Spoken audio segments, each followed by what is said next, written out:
There's been a lot of talk about how bad the Eastern Conference will be next year, mainly because of the injuries to Jason Tatum and Tyrese Halliburton, which will cause them to miss the entirety of next season. But I think this has been kind of overblown, that being how bad the Eastern Conference will be. So, as we know, the Cleveland Cavaliers, they had 64 wins last season, and they're going to probably be as good next season and be the favorites coming out of the East, be the number one seed, especially seeing some of the top teams fall off a bit. But then you have another great team in the Knicks who just made the conference finals. They made a couple offseason moves. They got Jordan Clarkson, Gershon Yabusele, which will be very good bench pieces for them. I think Jordan Clarkson, he isn't the best anymore, but a lot of his shot creation will be needed for this Knicks team, who mainly relies on Jalen Brunson scoring. Now, we don't know how the system is going to be with Mike Brown, because with Tom Thibodeau, most of the offense was ran through Jalen Brunson. But maybe that offense is much better with Mike Brown. We don't quite know yet. But then you have the Indiana Pacers. Obviously, they lost Tyrese Halliburton. I think he tore his Achilles in the finals, game 7. So he'll be out for the entire next season. So the Pacers are definitely going to fall off a cliff. They had 50 wins last season, and as we know, made the NBA Finals, pushing the Thunder to 7.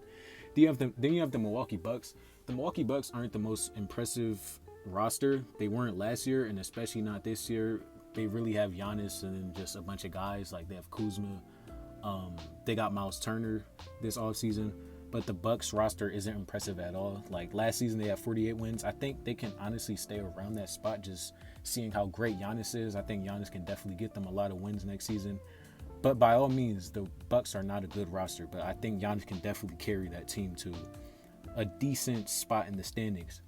Now we have the Detroit Pistons. The Detroit Pistons, they had a crazy breakout season last year, getting up to the 6th seed, 44 wins, making the playoffs. They lost in the first round, but that was an amazing season for them. The season before this one, they were the 15th seed in the East. They went on that 28-game losing streak, the longest losing streak in NBA history. So that turnaround was amazing for them. We'll see if they can keep this up. This kind of reminds me of the 2023 Kings, the Light the Beam era, when they had a breakout season and they made the playoffs, but fell off. They've fallen off since then. So we don't know how it's going to be for the Pistons. Hopefully they can sustain this level of competency. I hope so. I would like to see the Pistons in the playoffs next season. Then we have the Orlando Magic. They've made huge upgrades. They got Desmond Bane in a trade this offseason, which will definitely help their offense a lot. Orlando was dead last in the league when it came to offense, 30th in the NBA. So getting Desmond Bane, a great shot creator, a great shooter, is going to help their spacing and their offense in general. So I think the Magic are going to jump up a lot from the 7th seed last year. They were 500. The Heat got Norman Powell, but other than that, they haven't really improved. And also, the Heat's roster isn't that amazing. Like, they have some good young players. Tyler Hero, maybe if you want to count him as a young player, he just had his first All-Star season last year, so we'll see if he can keep that up. They have Kel'el Ware. He's a great young player. We'll see how Jovic does this upcoming season.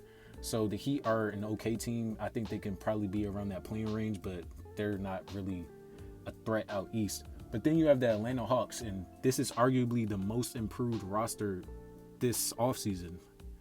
They got Nickeil Alexander-Walker. They got Porzingis.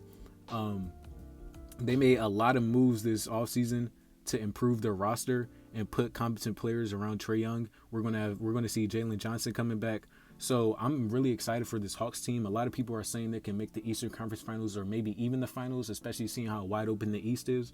So I would definitely like to see what the Hawks do next season. I definitely don't think they'll be in this playing range. They'll be a secure playoff team, probably like a top 4 seed in the East, behind maybe like the Cavs, Knicks, and another team, or maybe they can make a top 3. I don't know.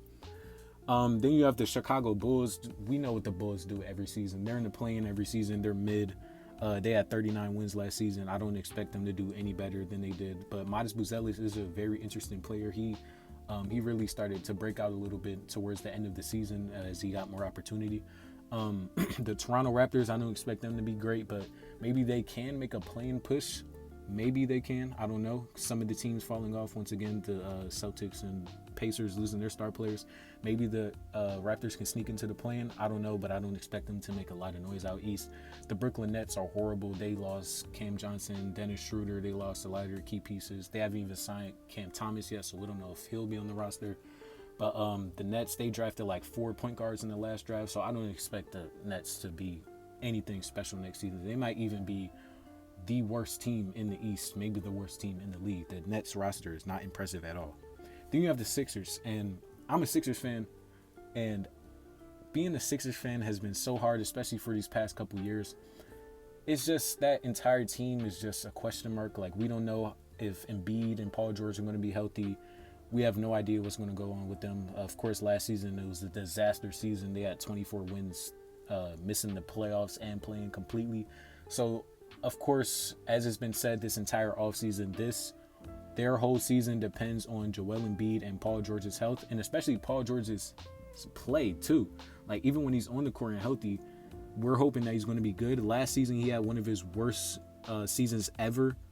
After they paid him a lot of money, and he's on a contract for like the next 4 or 5 years. So we'll see how that turns out. I hope Paul George is going to have a bounce back season to maybe boost the 76ers spot in the standings.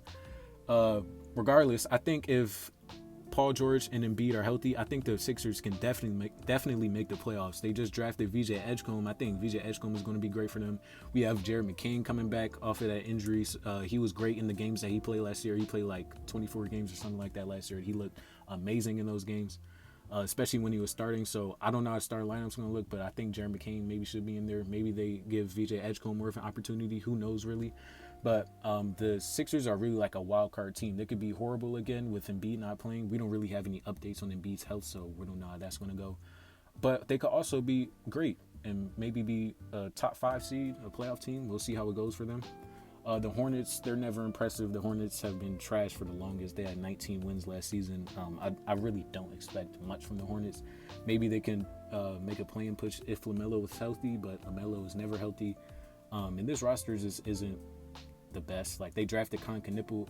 I think he can do a lot for them. Like, he's a great shooter. Maybe he can add to the Charlotte Hornets spacing and three-point shooting, but other than that, this Hornets roster isn't great. I do believe in Con Knipple, though. I think he'll be great on the Hornets, especially with this opportunity.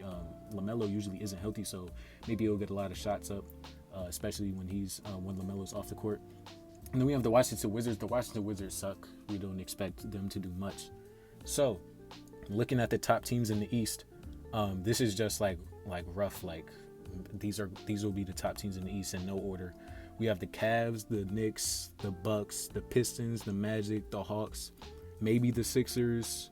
So that's like 6 teams right there. I think like the East is not going to be horrible. Like, the bottom teams are going to be very, very bad, as we said. Like, there's a lot of teams at the bottom that would be pretty bad. But some of these mid teams like the Bulls and the Heat, they can jump up in the standings as a result of the Celtics and Pacers falling off. So there's a good amount of Eastern Conference teams that can be great. Especially, like, as I'm mentioning, these mid teams, they can make a lot of improvements and use this year to their advantage to jump up in the standings and potentially make a playoff push. So I think the East being just written off in a way and just saying, oh, it's just going to be a Cavs and Knicks conference finals, I think that's kind of a lazy way at this point to address the Eastern Conference. And I think the Eastern Conference and a lot of these teams in the conference can surprise a lot of people.